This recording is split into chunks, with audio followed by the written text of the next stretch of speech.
एक छोटे से गांव में एक गरीब परिवार रहता था।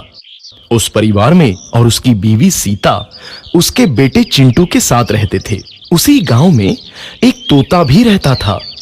उसका नाम था रघु। वो किसी था, जहां भी जाता वहां किसी भी चीज की कमी नहीं पड़ती थी। एक दिन रघु उड़ते उड़ते उसके घर गया। रघु सोचता है, अरे वाह, लगता है यहाँ आज बहुत अच्छा खाना मिलेगा। मैं पेट भर के खाऊंगा। वो एक कटोरी में रखे अमरूद देखता है। अरे वाह, अमरूद मुझे तो ये बहुत पसंद है। मैं तो इसे पेट भर के खाऊंगा। रघु तोता अमरूद खाने ही लगता है। तभी सीता रघु को अमरूद खाते देखती है तो गुस्सा हो जाती है और उसे वहां से भगा देती है। भाग यहाँ से, न जाने कहां से आ जाते हैं। मैं तो परेशान हो गई हूं इनसे। सीता के भगाने के बाद रघु चुपचाप से एक कोने में रहता है। धीरे धीरे उस परिवार की बरकत होने लगती है। एक दिन रामू और सीता खाना खाते वक्त बातें करते हैं। आजकल हमारी बहुत तरक्की हो रही है, काम भी अच्छा चल रहा है। रामू कहता है। इस पर सीता कहती है, सच कहा, भगवान हमेशा ऐसे ही हम पर मेहरबान रहे। बेटा चिंटू भी कहता है, पिताजी मुझे खिलौना लेके दो ना, मेरे सभी दोस्तों के पास है। रामू कहता है, ठीक है, जरूर लाऊंगा। सीता कहती है, कितने खुश है सब, मेरे परिवार को किसी की नजर ना लगे। एक तरफ ऐसी बातें होती हैं तो दूसरी तरफ रसोई में रघु तोता भी अमरूद खाते रहता है।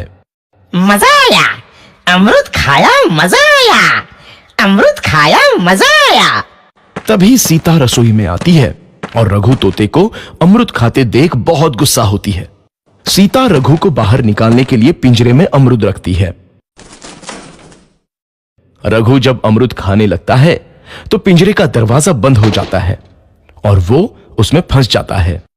मुझे बाहर निकालो, मैं यहाँ फंस गया हूँ, मुझे बचाओ। अगले दिन सीता पिंजरा उठाकर बाहर दूर उस रघु को छोड़ देती है। रघु के जाते ही उनके घर आई बरकत धीरे धीरे कम हो जाती है। उन्हें बहुत घाटा होता है। सीता कहती है, ये क्या हो रहा है, अचानक इतना कैसे बदल गया? अभी तक तो सब कुछ अच्छा चल रहा था। रामू कहता है, लगता है भगवान हम पर रूठ गए हैं। चिंटू भी कहता है, लगता है अब मुझे खिलौने भी नहीं मिलेंगे। और वो रोने लगता है और बाहर चला जाता है। कुछ दिन बाद रघु तोता फिर से उस घर में आता है। वापस आया, मैं वापस आया, अब मैं जमकर अमरूद खाऊंगा। रघु सीधा रसोई घर में चला जाता है और अमरूद खाने लगता है। कुछ देर बाद सीता रसोई में आती है और रघु को देख कहती है, एक तो घर में पहले से इतनी दिक्कत चल रही है और ऊपर से ये तोता मुझे और परेशान कर रहा है। सीता रघु को वहां से भगा देती है। रघु उड़कर किसी कोने में छुप जाता है। कुछ दिन बाद धीरे धीरे उस घर की बरकत वापस आने लगती है। काम भी अच्छे से चलने लगता है। एक रात जब रघु तोता अमरूद खाने जाता है तो पिंजरे में फंस जाता है। ये लोग आखिर चाहते क्या हैं?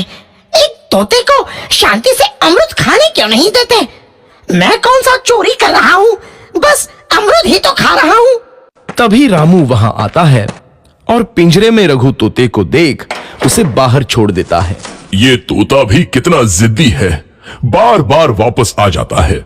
जैसे ही रामू रघु को छोड़ देता है, अगले दिन से फिर से उनके घर की बरकत जाने लगती है। काम में घाटा होता है। किसी को समझ नहीं आ रहा था कि ऐसा क्यों हो रहा है। रघु तोता घर आता है तो अचानक बरकत आती है और जब रघु तोता को बाहर निकालते हैं तो बरकत चली जाती है। एक दिन सीता रघु तोते के घर आने और बाहर जाने की स्थिति पर नजर रखती है।